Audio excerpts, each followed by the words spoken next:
Aqui de novo.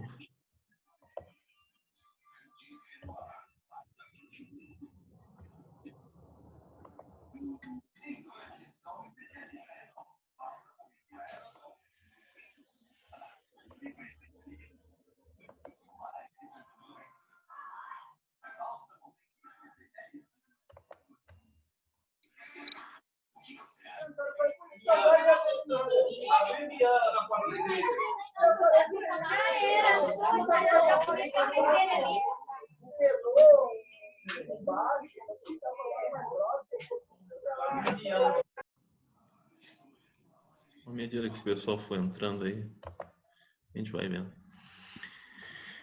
Então, peraí, deixa eu ver aqui. Não, tá tudo certo.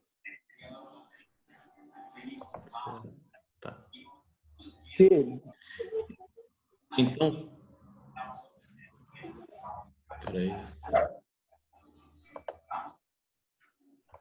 Pronto. Então, o que aconteceu?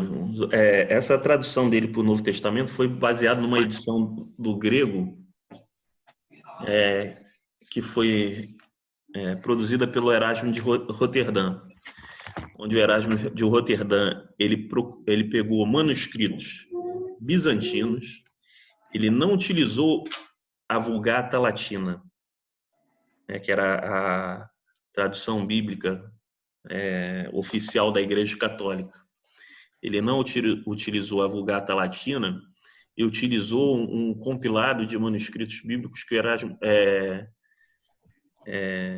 para produzir essa edição, de escritos bizantinos, de escritos lá do Império Romano do Oriente, tá? Lá da Igreja Ortodoxa em si, tá? Manuscritos não exatamente da Igreja Ortodoxa, mas manuscritos, né, do lado bizantino. Então,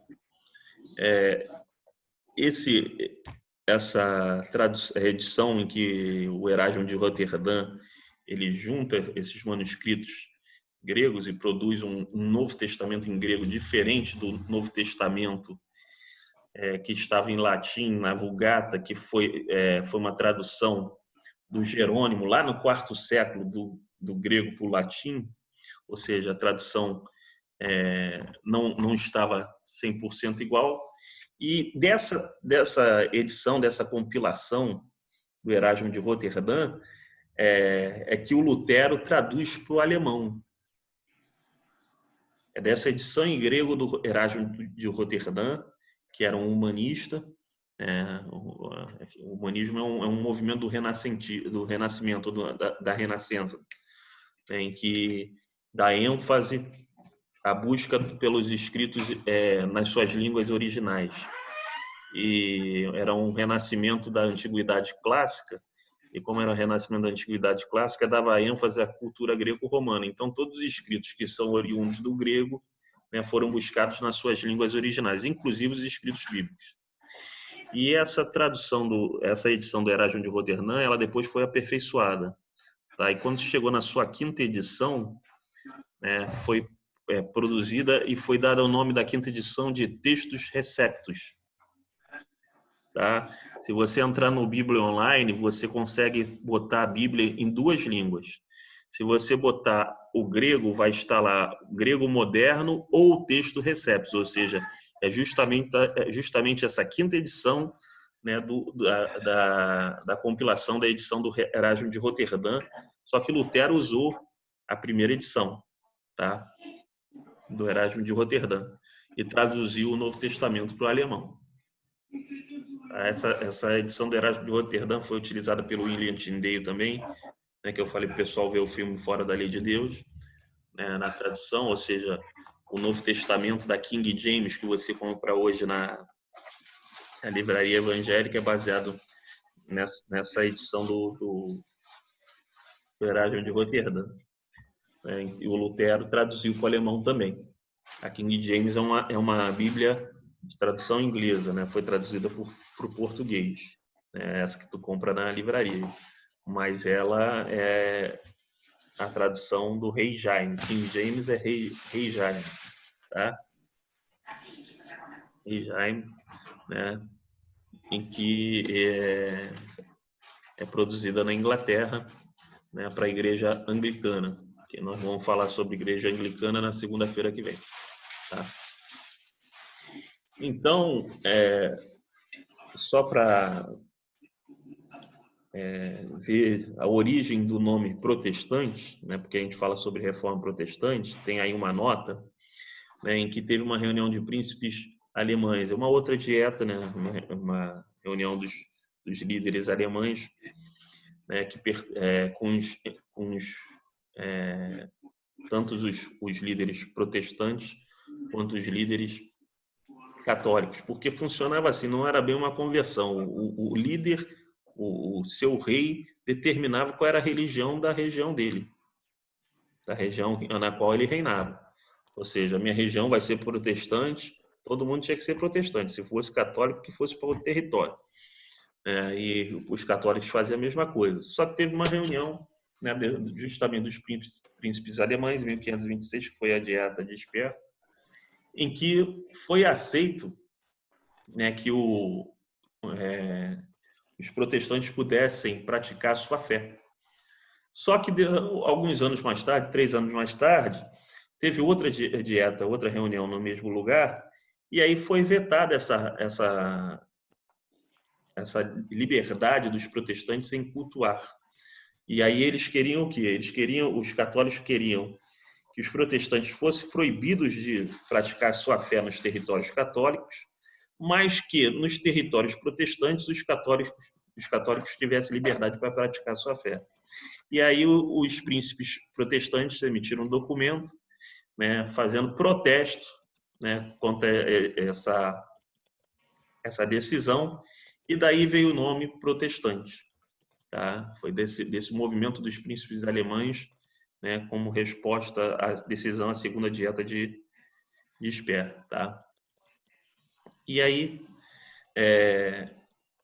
ocorreram guerras, tá? Guerras, né, pela Europa, guerras mesmo de matar um ao outro, crente protestante matando católico, católico matando protestante, não foi algo pacífico, né? Então, até porque a Igreja Católica resolvia esse tipo de coisa era no braço, e o pessoal estava saindo do catolicismo, também só sabia resolver de uma maneira, no braço também, não podia dar boa coisa, tá? E aí, né, a confissão luterana, toda a confissão ela tem um credo, as Assembleias de Deus têm um credo. Se você entrar no site das Assembleias de Deus, procurar pela confissão de fé, né, pelo credo, vai estar lá uma confissão de fé. O credo de confissão luterana foi elaborado por Philippe Melanchthon, tá? Que foi o substituto, né, o sucessor ali do Lutero no luteranismo, tá? E aí ele ficou conhecido, né, justamente na Confissão de Augsburg, né, em 1530. Né, o imperador Carlos V, como bom católico que era, né, tentou reprimir o movimento protestante. Aí teve uma liga chamada Schmalkádia, né, em que ela foi uma reunião de líderes protestantes para combater justamente a repressão do Carlos V, né? E aí isso daí só teve um fim na Alemanha na chamada Paz de Augsburg, em 1555, onde os protestantes puderam ali praticar a sua fé, tá? Vamos falar um pouco agora se eu não me engano, é da teologia do Lutero. O Lutero, o que o Lutero pensava? A teologia do Lutero, irmãos. O nosso livro, ele vai falar uma coisa.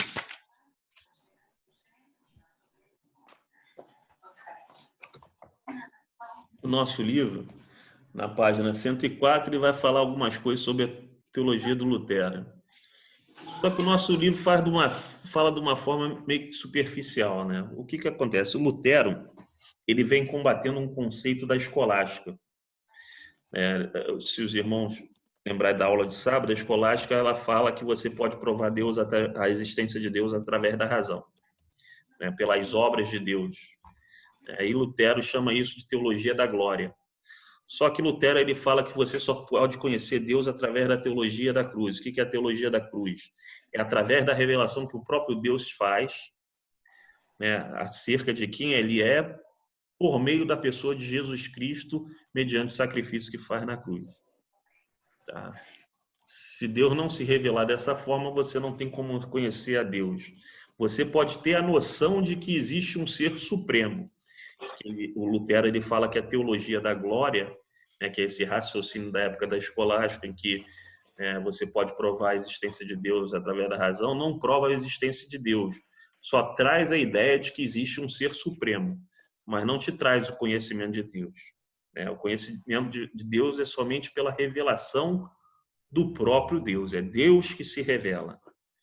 Aquela questão do Deus nos amou primeiro.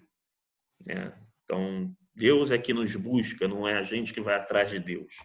É Deus que se revela. E por mais que a gente busque, a gente não consegue encontrar, a não ser que Deus se revele. Tá? Semelhante o que aconteceu com o apóstolo Paulo no caminho para Damasco, onde ele achava que estava servindo a Deus, dentro do conhecimento humano dele, Deus ali se revela a ele e ele muda o entendimento por completo. Porque quando Deus se revela a alguém, a pessoa tem o seu entendimento mudado. Tá? Esse é o raciocínio de Lutero acerca do conhecimento da pessoa de Deus, de quem Deus é.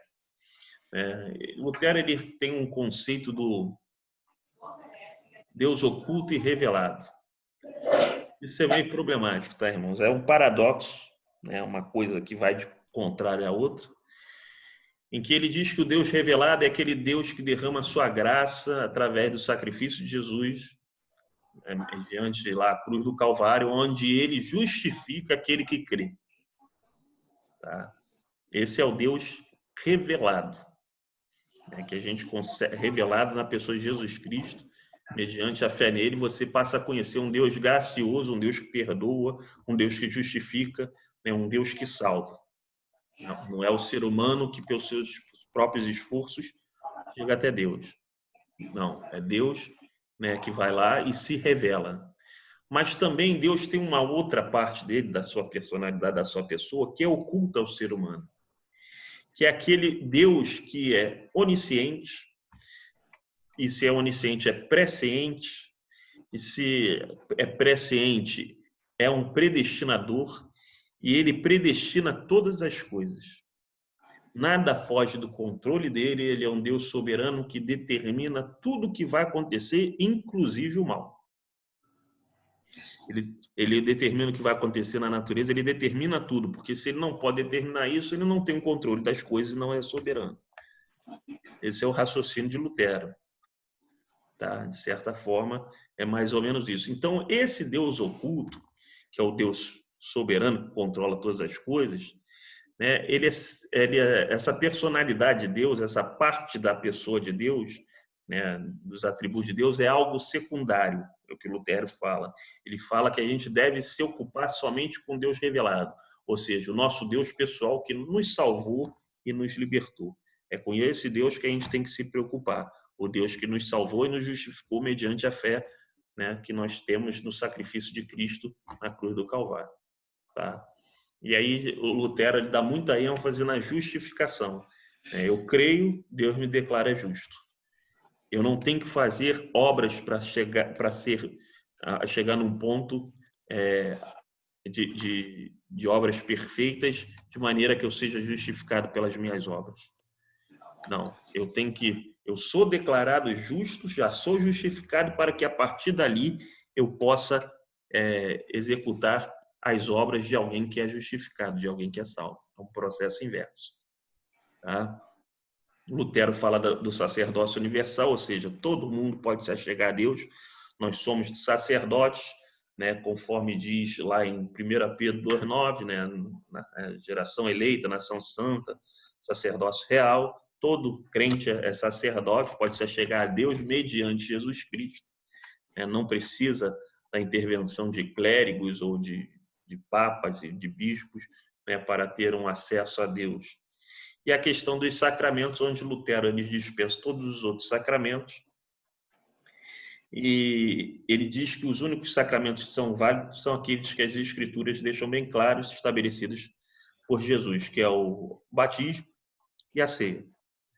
Sacramento é uma palavra que é um termo jurídico e, na verdade, ele é traduzido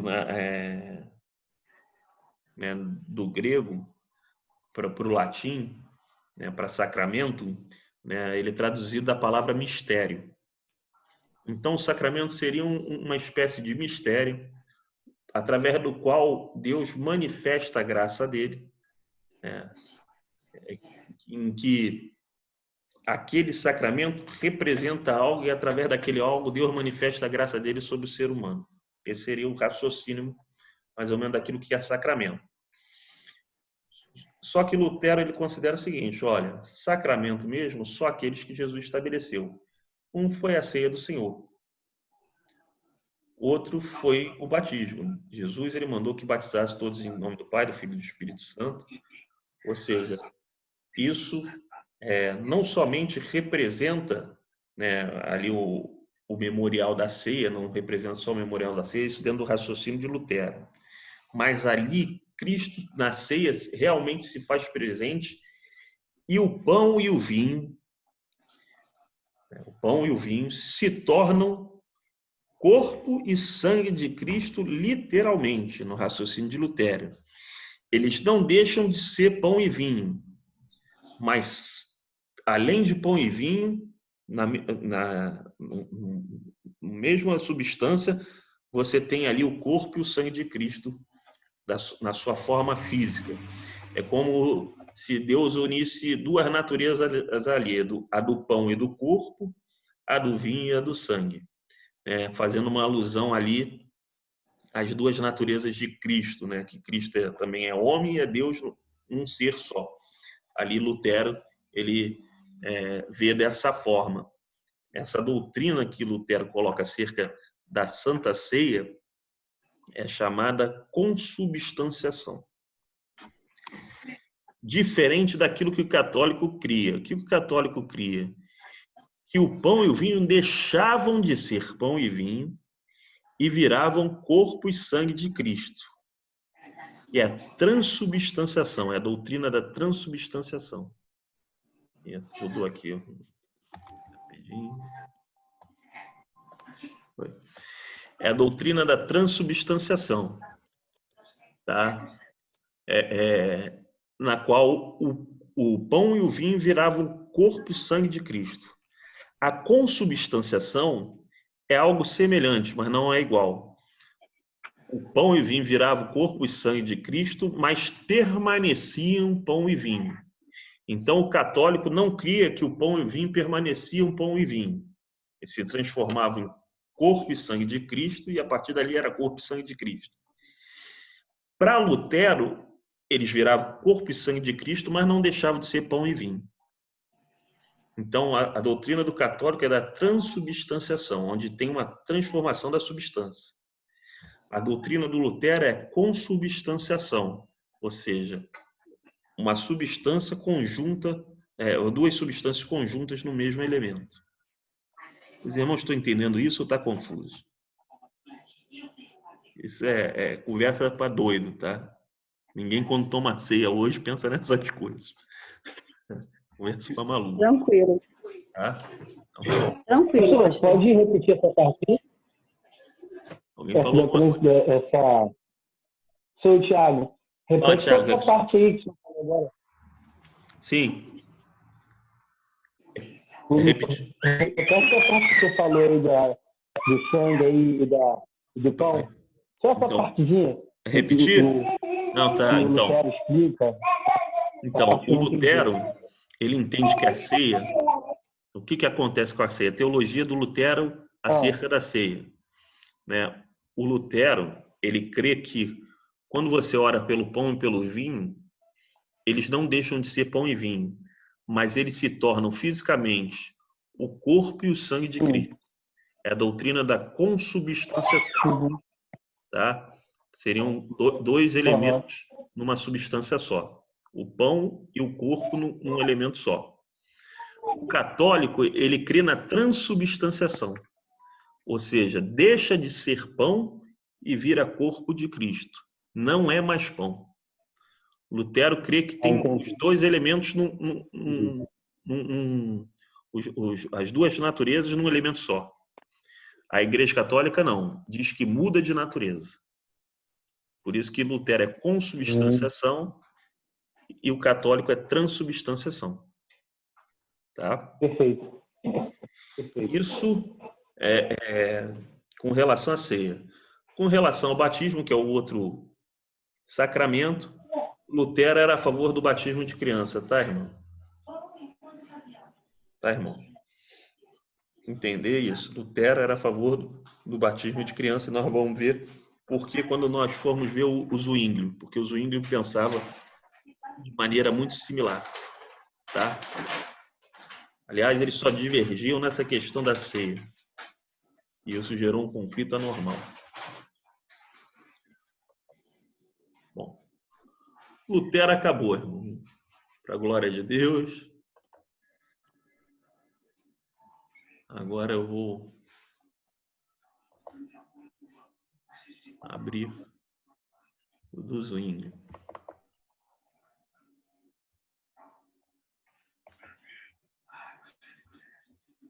Um instante.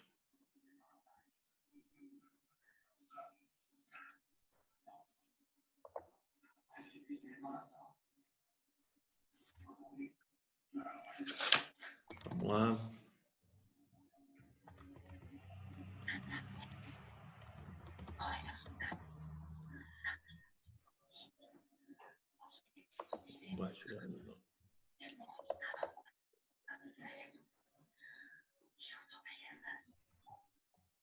Os irmãos estão vendo os slides? Estão? Eu tô vendo. Eu tô vendo. Amém. Então, aí o Zwinglio. O Zwinglio, ele era suíço, nasceu a 65 quilômetros de Zurique, né, num lugar chamado White House, em 1º de janeiro de 1484, alguns meses depois do Lutero. Lutero nasceu ali em novembro, né?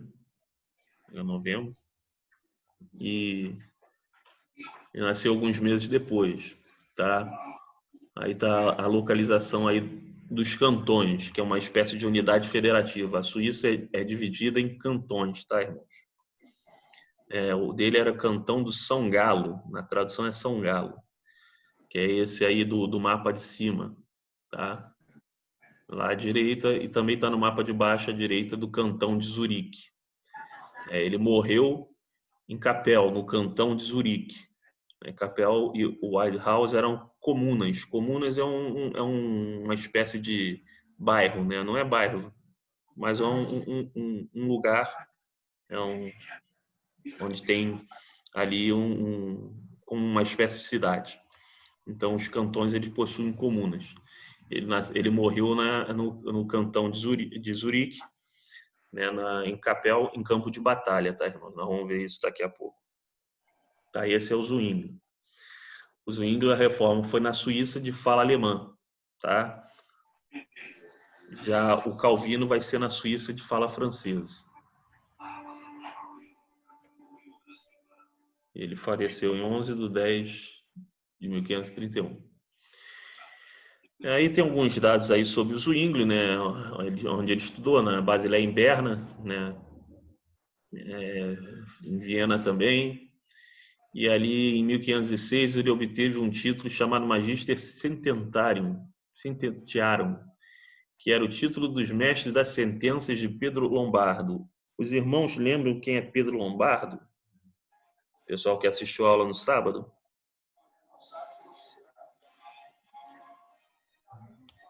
Não? Junto com o Anselmo de Cantuária e com o Alberto Magno, era um dos ícones da escolástica. Era um dos sujeitos que tentava provar a existência de Deus pela razão. O Pedro Lombardo, se não me engano, até castrado foi, porque ele casou com a menina, largou da menina, e aí parece que o tio do sujeito, da menina, foi lá e castrou ele. virou um monge castrado também. Ele foi ordenado ao sacerdócio em 1506 e aí foi destinado à paróquia de Glanora. O que acontece? Essa primeira paróquia que o Zwinglio pastoreou, né, no qual ele era padre, na verdade, os irmãos lembram o que é simonia? Foi falado no sábado. Simonia é aquela compra da dádiva do Espírito Santo. E dos cargos eclesiásticos também. O Zwinglio comprou a paróquia, tá, irmão? Ele comprou o pastorado ali da paróquia. Essa primeira paróquia que ele vai lá apacentar, ele foi comprado. Ele praticou a simonia, tá, irmãos? Só para os irmãos terem uma ideia. Ele era um padre, tá? E ele foi para uma guerra, numa batalha. O que ele viu na batalha? Ele viu os jovens da Suíça se vendendo como mercenários, se alistando tanto do lado do exército do Papa, como do lado dos outros exércitos que combatiam o exército do Papa também. E aí, nessa batalha, ele viu cerca de 6.000 jovens suíços mortos, né, por serem mercenários nessa batalha. E aí ele começou a discursar contra esse tipo de coisa. O que aconteceu? Perdeu a liderança da paróquia que ele tinha comprado. Só que aí ele acabou sendo transferido para uma outra cidade, que tem um nome esquisito. Ouvi o sujeito pronunciar, mas é difícil para burra. Enzielden, é um negócio assim, né, em 1516. É um nome esquisito, irmão. Depois os irmãos procuram na internet que os irmãos vão ficar 10 minutos ouvindo e não vão conseguir pronunciar. O nome chato. Então, ele foi transferido para essa cidade como capelão, né? E ali ele se deparou com um problema de práticas religiosas oriunda de superstição. Que práticas religiosas oriundas de superstição? Nessa cidade, tinha uma estátua da Virgem que era visitada, as pessoas faziam procissão, igual o pessoal faz aqui para Aparecida, né? O pessoal fazia para ir nessa cidade só para ver lá a Maria de lá. O pessoal via a Maria Aparecida. Aliás, cada canto do mundo a Igreja Católica tem uma Maria. Eu não sei quantas mães de Jesus a Igreja Católica tem, mas que a Maria dá com pau, tem uma porção de Maria para tudo quanto é lado. E essa era mais uma das Marias, e ele começou a olhar aquilo, ficar indignado com aquilo, né, por causa da superstição dos fiéis. E nesse mesmo período, nesse mesmo ano, ele conheceu o Erasmo de Roterdã, que foi aquele que fez a edição do grego, compilou a edição do grego. E aí começa a conversar, ele pegou o Novo Testamento grego do Erasmo de Roterdã, começou a se aprofundar, estudou grego por conta própria, começou a se aprofundar nos estudos e começou a conhecer a Bíblia realmente como ela é, e começou a ver os conflitos com as escrituras, né, que as práticas da igreja tinham. E aí ele começou a combater. Em 1519 ele foi transferido para a Catedral de Zurique, no cantão de Zurique, que era uma igreja grande, e ali ele começou a combater tudo aquilo que estava de errado na igreja de Roma. As práticas, a indulgência, né, a questão dos jovens serem mercenários ali nos exércitos, né, começou a dar ênfase às escrituras, começou a atacar o celibato, e aí você começa a arrumar problema, né? E ali, a partir de 1522, ele começou a criticar a devoção a Maria. Até então, ele só estava indignado, ele começou a criticar a devoção a Maria, mãe de Jesus, não aquela questão da Maria, da procissão, né? Da Romaria que ia até Maria, lá na cidade anterior que ele pastoreou. Mas aí ele começou a combater essa veneração não só de Maria, mas dos santos mortos. Começou a pregar contra o purgatório, começou a pregar contra uma série de coisas, né, culto à imagem, né, e o raciocínio católico de que toda a missa era um sacrifício de Cristo. E aí o bispo de Constança, né, proibiu ele de pregar, acusando ele de heresia. Ele começou a ter problema. Nesse mesmo ano de 1522, ele casou escondido, tá? Em 1519, olha lá, ele abdicou do calendário litúrgico. O que ele fez lá na igreja de Zurique? Ele abdicou no calendário litúrgico para pregar o evangelho de Mateus do início ao fim. Os irmãos que já foram à igreja católica, vocês não recebem um folhetim na entrada da igreja? Já. Com a programação da igreja? Aquilo Já. tem toda a liturgia da missa. Então, a missa ela tem um calendário litúrgico. O que vai ser ministrado, o que vai ser pregado ali, já é pré-determinado. Então, ele abandonou isso e começou a pregar no Evangelho de Mateus. Isso daí também gerou, né, um outro problema, né, o mau olhar da Igreja de Roma. Tá? Ele, em 1519, nesse primeiro ano que ele virou ali padre em Zurique, o que aconteceu? Ele contraiu a peste negra. Ele, por misericórdia de Deus, não morreu nesse momento.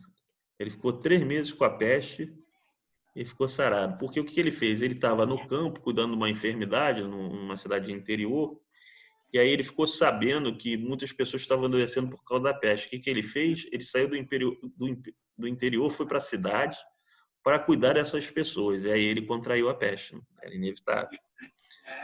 Aí ficou 3 meses mal, não morreu. E a partir dali ele se lançou mais no combate, né, aí às heresias católicas aí, os procedimentos católicos. E ele casou com Ana Reinhardt em 1522, casou escondido, tá? Porque até então a crença católica estava na Suíça. Ele era padre da Igreja Católica, tá? Não tinha mudado a fé na Suíça ainda, para compreender esse tipo de coisa. Então ele casou escondido. Casou com uma mulher que já tinha 3 filhos, teve mais 4 filhos com ela. Meu Deus. Pois é. E aí, em 1523, o que aconteceu? Os governantes de Zurique, né, ali queriam decidir qual ia ser a religião do cantão de Zurique. Qual religião ali aquele local ia adotar. Lembra que eu falei que era o que os líderes da cidade determinavam, os líderes do local, do reino ali, do feudo determinavam que ia seguir, eles determinavam a fé que o povo deles ia seguir. Então, eles se reuniram para definir isso aí. Tinham católicos e protestantes ali, nessa reunião que foi em 21 de setembro de 1523. E ali ele apresentou 67 artigos de fé, em que afirmava que a fé em Jesus é aquilo que é necessário para a salvação e afirmava a autoridade das Escrituras. E, pelo que... eu não vejo muitas fontes falando disso, mas por uma das fontes que eu vi, ninguém debateu com o Zwingli. Ele era ruim de debater. Então, as autoridades ali em Zurique decidiram ser protestantes. E isso criou uma revolução na cidade, tá? Porque dentro do raciocínio de Zwingli, o protestante tem que mudar o mundo. Ele tem que mudar a cultura, mudar tudo. Ele tem a sua vida transformada e tem que ser um agente de transformação na cultura na qual ele vive. E como a fé era adotada pelo governo, foram promovidas uma série de reformas ali.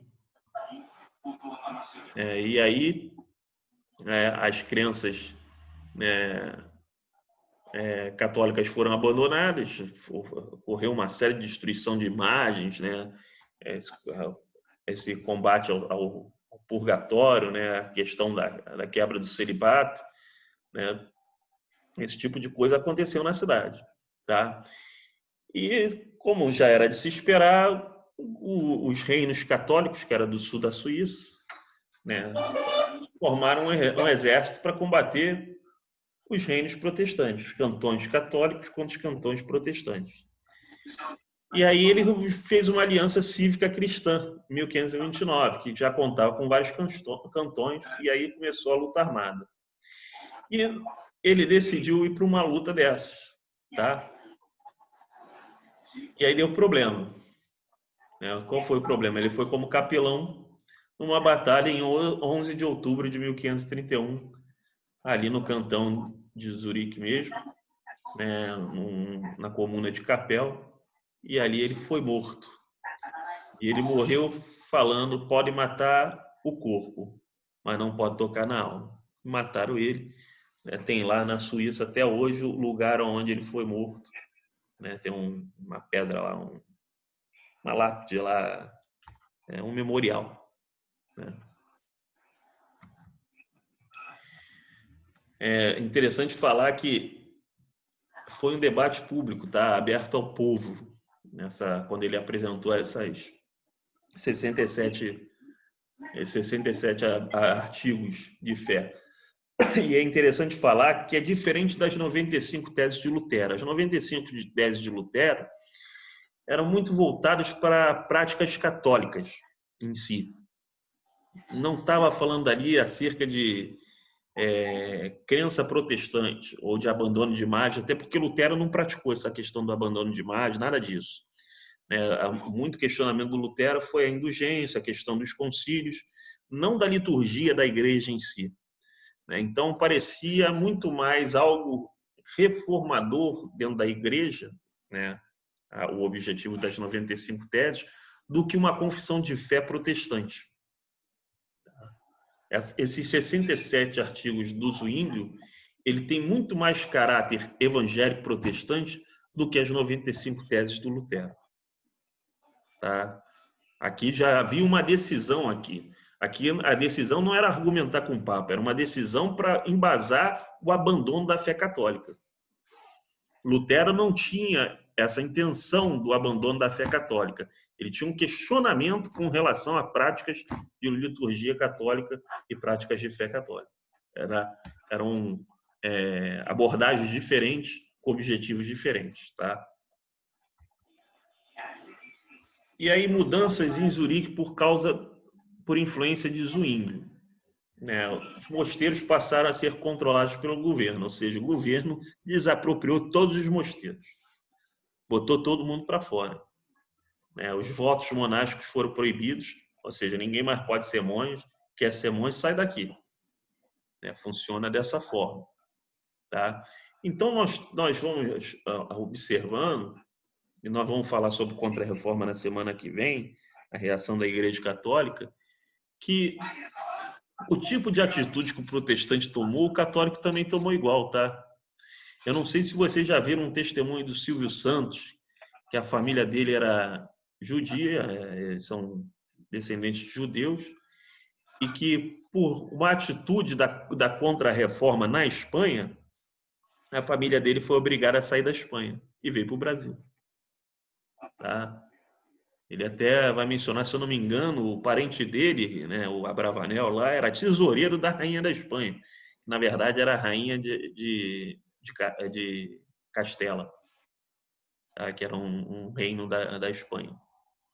Tá? Então, da mesma forma que o católico fazia, o protestante fazia. Da mesma forma que o protestante fazia, o católico fazia. Ou seja, desapropria tudo, toma tudo. Toma tudo que é do católico. Mosteiro, tira tudo. Não tem tolerância, não. Tá? Era guerra mesmo, mata, esfola e expulsa. Alguns deram oportunidade de saírem. Pelo que eu vi, em Portugal, não tinha a opção da pessoa sair, não. A pessoa se convertia ao cristianismo católico ou morria. Num certo período em Portugal. Na Espanha ainda tinha a opção da pessoa não quer ser católico, vai embora. Tá? Então, o que aconteceu? É onde alguns historiadores hoje estão levantando a hipótese do Brasil ter sido colonizado, em sua grande parte, por judeus chamados sefaraditas. São judeus da Península Ibérica. Tá?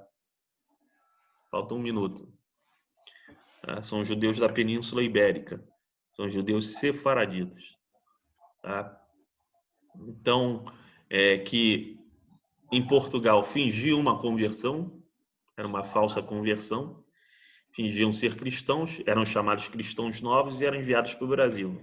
Não sei se vocês já leram isso ou já ouviram isso, leram em livro de história ou já ouviram falar sobre os cristãos novos, que seriam, entre aspas, os presos políticos, os mal vistos, na sociedade portuguesa, em que eles teriam se convertido e ganho uma nova oportunidade no Brasil.